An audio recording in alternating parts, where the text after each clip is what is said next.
Don't Starve is a game where hunger is almost never an issue. Nick Avocado is an incredibly powerful stand user where hunger is almost always an issue.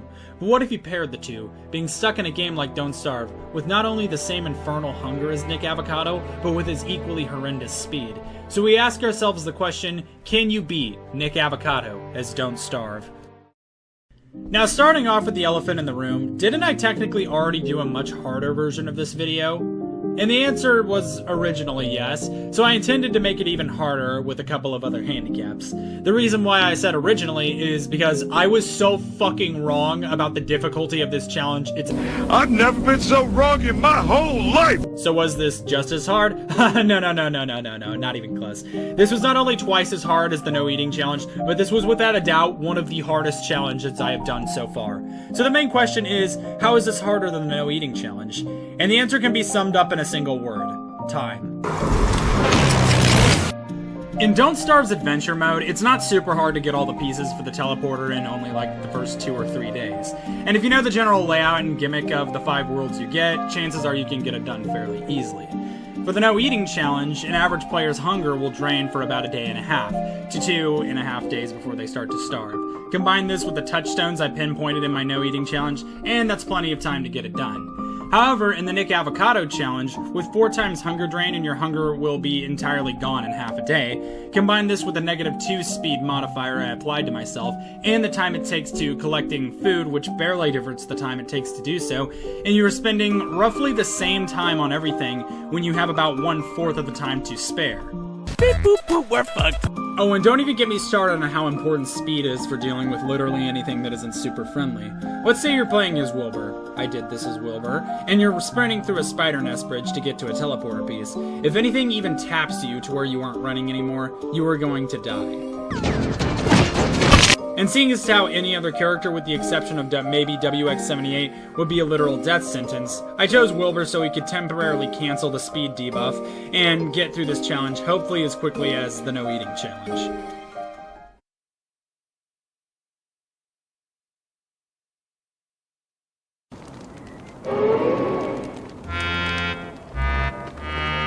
God, it's a fountain. A fountain is a decorative reservoir used for discharging water.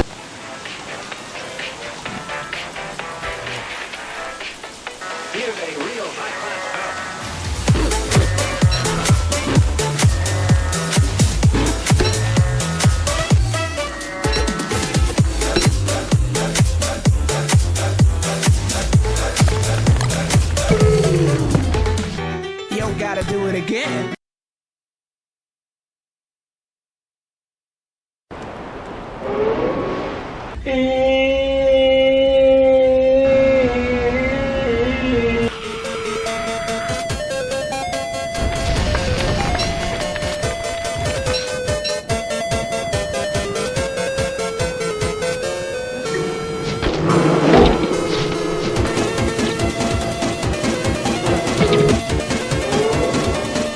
You wanna see me do it again?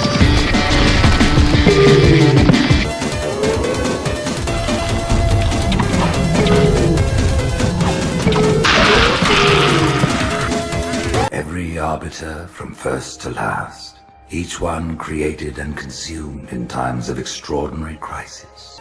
Yeah, I didn't even get close. I tried this challenge so many times, and most of them I died on the first world, and most of those deaths I died on the first day. That's so pathetic. my solution was that not only would I not be getting a debuff, but I cheated.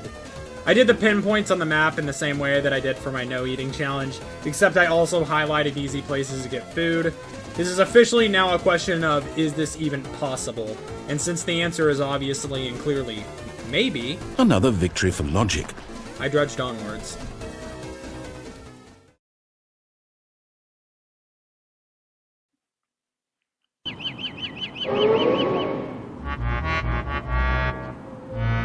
Learning is so fun.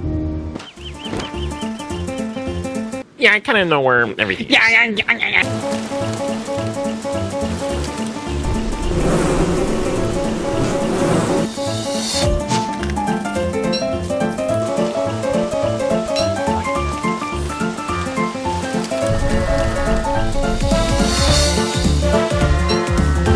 exactly am I looking at?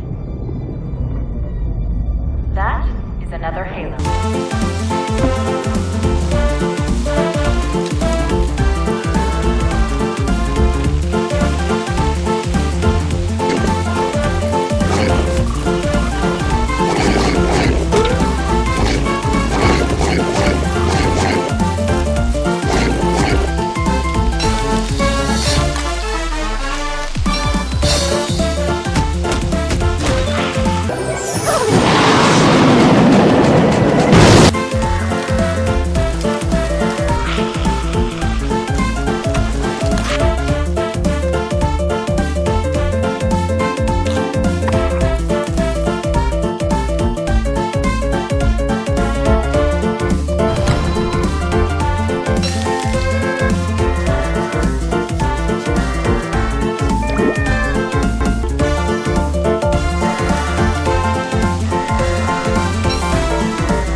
Making it through the first world was a huge relief, but in a strange turn of events, my world actually glitched out and the teleporter spat me back out.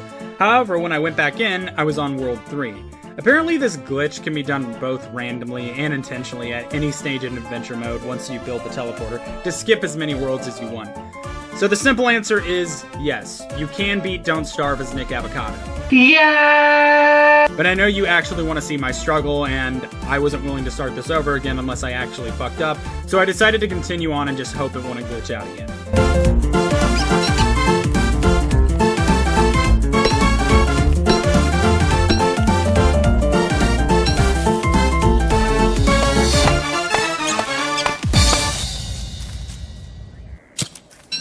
This can't be good for me, but I feel great.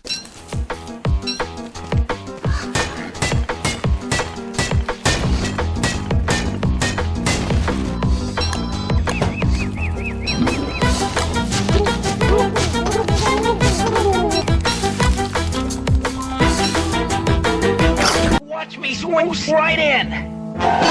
Swing.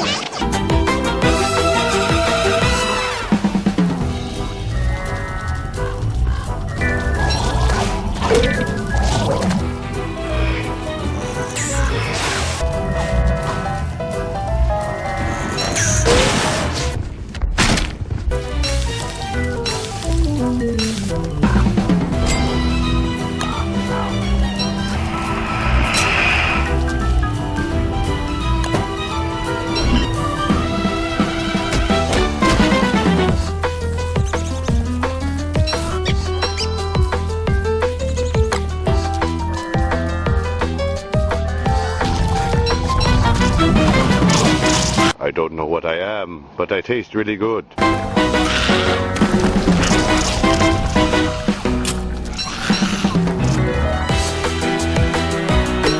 This is so humiliating.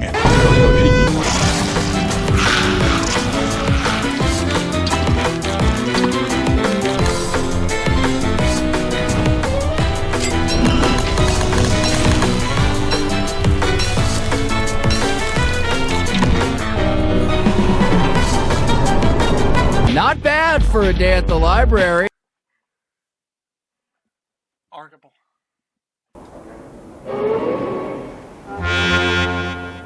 But most critical, silence.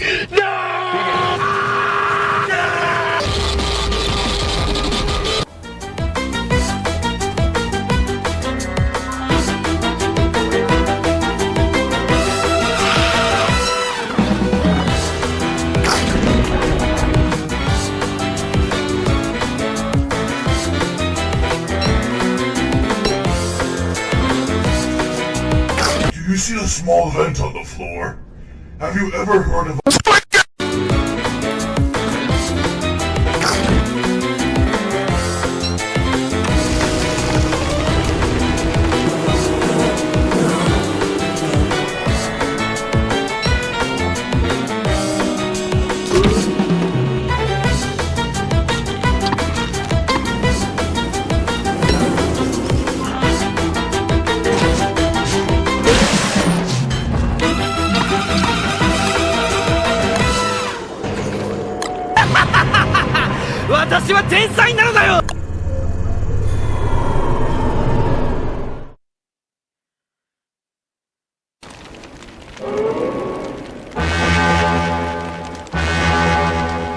This brute's throwing that ass back in a circle.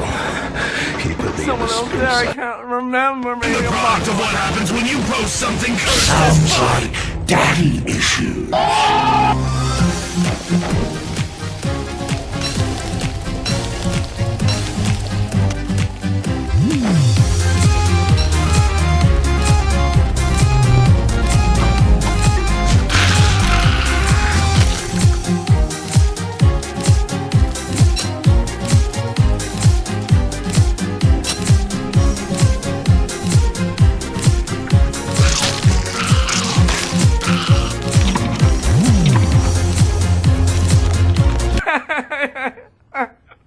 I had to.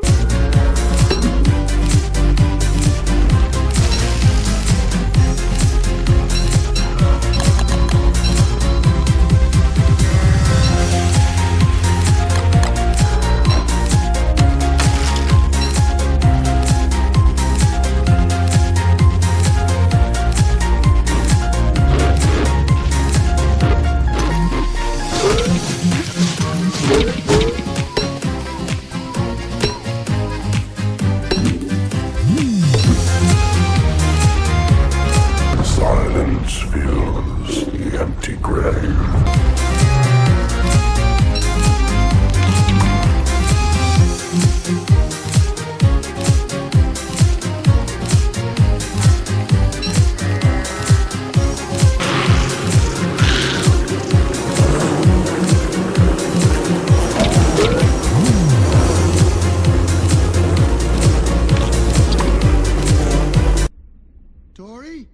Fuck Jellyfish Field. But after crossing through the last border, the wooden thing was on the other side, and I was pretty much home free. I killed the bishops, entered the teleporter, and I technically did not beat Don't Starve as Nick Avocado. Two reasons why I think I failed this challenge. One, I used map markings pretty much the entire playthrough. Secondly, I skipped through an entire world. However, even with map pinpoints, this challenge was nothing short of awful. Easily one of the hardest challenges I've ever done. I'd say the worst part actually comes from the speed debuff instead of the hunger, as so many things in Don't Starve rely on your speed. But what do you guys think? Did I fail this challenge? Or is it about the great journey and not the final destination? Our destination corresponds with the counter-inverted reverse. In any case, let me know with a comment down below. I hope you all enjoyed, and I'll see you in the next video.